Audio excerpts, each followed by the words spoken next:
Welcome to the castle of Dr. Creep, a very spooky game for the Commodore 64, made by Brother Bun Software.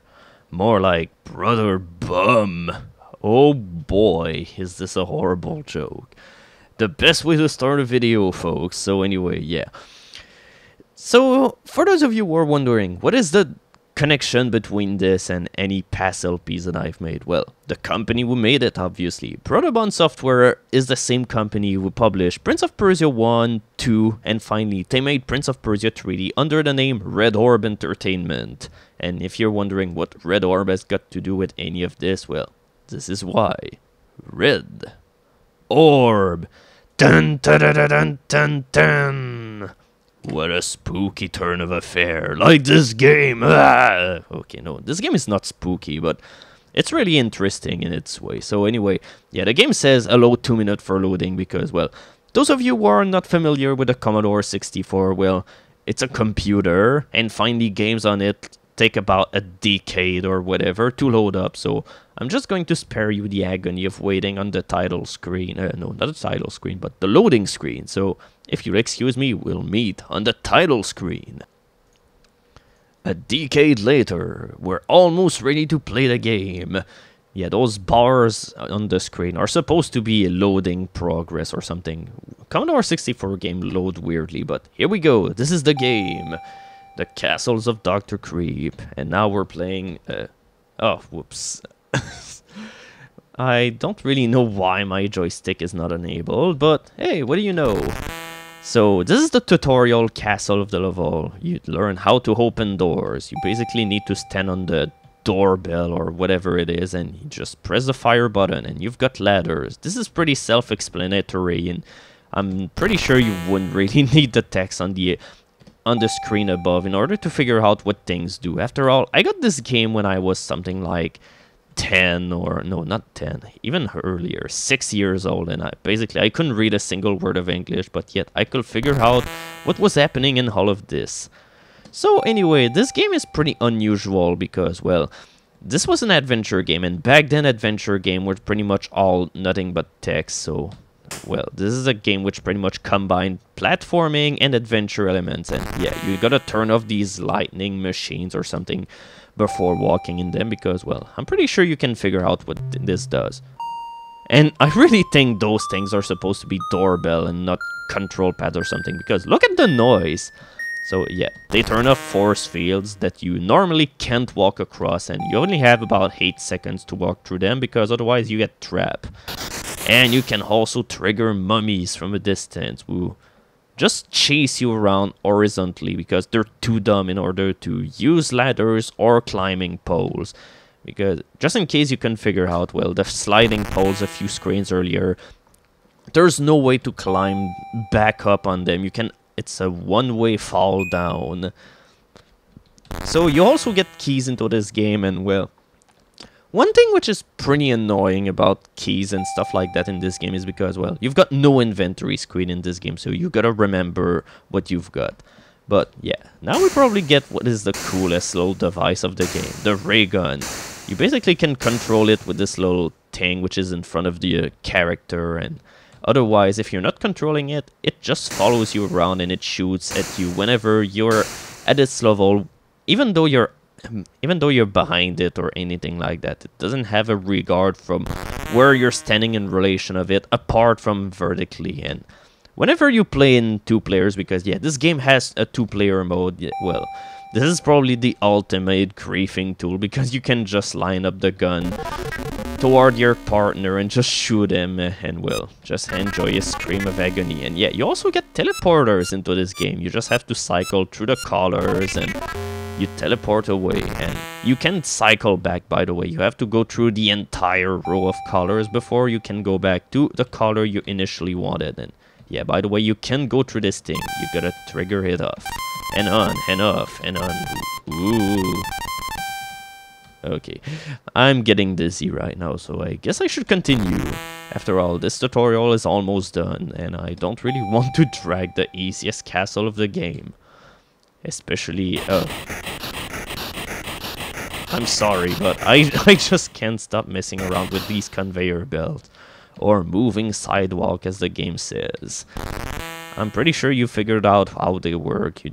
Well, yeah, you know how it works. You just need to press around the switches. Most of the things work identically, but yeah, they save the worst obstacle of the game for last. The Frankenstein monster. He's smart. He can climb ladders, but okay, no, he's still really dumb because he just walks around in straight lines and stuff like that until he bumps onto a ladder, and this is only where he'll find out where you are. And here we go, this is the exit. We can finally exit, and what a beautiful landscape. A proper victory for a proper castle. An amateur castle. And once that you've beaten a level, you can type in a high score. But that's only if you have limited lives, because, well, there's an option into the game. Why am I game over? This game is so rude. Even though you've beaten a level, well, you still get this game over thing as if you failed. But I didn't fail. Curse you, you game.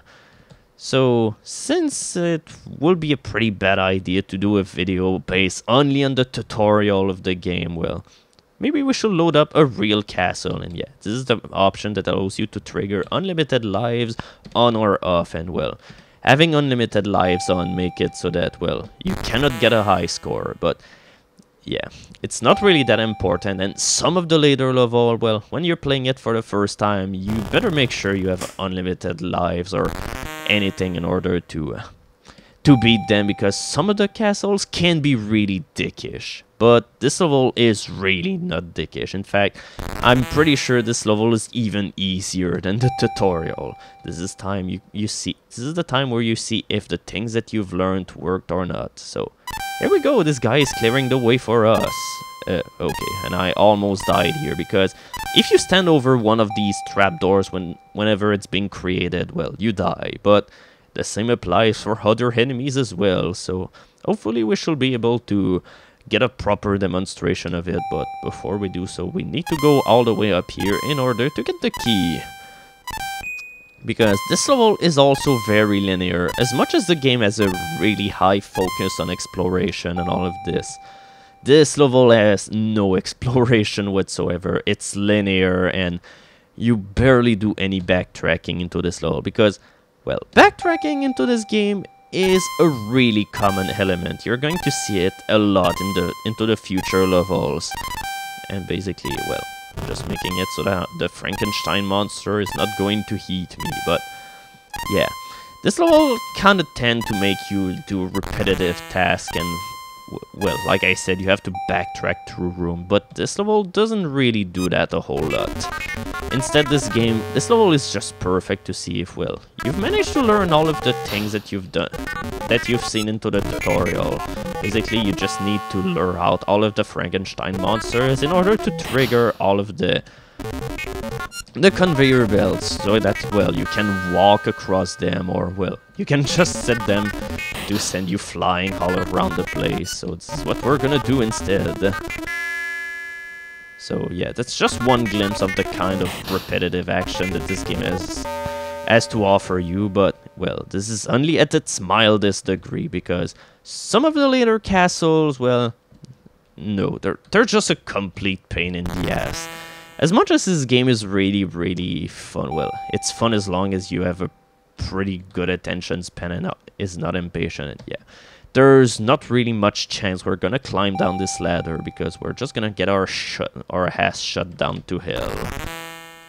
So instead, we're gonna have to find another path toward the key, and we found it. And yeah, most of the time you also get obligatory obstacles or something into the way, because, well, this game is a dig butt. And we have to avoid all of this, but hey, guess what? We can also lure this other gun to shoot at the mummies for us, so it's a good thing that we were around. And yeah, but yeah, this level has some backtracking, because obviously there's no way back up, so we need to cycle all around the level. Yeah, what we're seeing here is pretty much the entire level. This level has like 5 rooms in total, so yeah. We're gonna talk a little. we're gonna come back to Longer Castle and to another level. And yeah, this is how you kill monsters, by just triggering a floor trap or a trap door, as they call it in the game. So yeah, I also need to point back about, well, somebody on GameFAQs actually did a review of this game and thought that this game was like a really, really dumb game. But the way the guy was talking about it, it was like the guy couldn't even figure out that there were actually levels to this thing, and thought that, well, the tutorial was the entire game. I mean, how dumb do you have to be in order to think that, well, the level which is teaching you how to play is the entire game? It's like, oh, hey, we're teaching you how to play the game, but no, that's actually the entire game. Have fun, because we surely did. And now, this is the final room of the level before we're finally done with it, and well, we just need to clear the way to the exit and just lure around the poor old dumb Frankenstein monster, because the guy tries to track you, but he pretty much takes the worst path around possible. Yeah. Come on, I'm not even into this area of the level at all. So, alright, can we take on I can take up on him in fastness, because this time he actually was clever. Or maybe I was dumb. Maybe it's a combination of both. Oh hey, he just climbed up the entire ladder. Yeah, guess what? You're gonna waste your time big time. Yeah, as you've just noticed, Frankenstein is not a smart monster. He's a really, really dumb monster who has to be castrated so that he doesn't reproduce, so that you can do your victory walk under the Arc of Triumph. The Arc of Triumph of this really, really easy level. And obviously we need to type in another high score, which highlights our victory against this fiendish game. And be discouraged because the game makes us feel like we're a loser. So that's it for the tutorial as well then. Well, Freedonia, which is pretty much the two easiest castle of the game. Yeah, rest assured the rest is a lot harder, and well, what we're seeing here is pretty much, well, a demo of all of the castle. Basically, if you don't press any button or start the game, well, you just have a scenic tour of the level that you're currently playing, which kind of defeats the purpose if you're, because, well, most of the focus of this game is pretty much on exploration, but hey, if you want to see them, whatever. But, well, the real reason to cycle through all of these things right here is the music. This is where you finally hear music into this game, and, well, it is gorgeous. So I'm just going to shut up and let you listen to this music while wishing you goodbye, and stay tuned for future updates.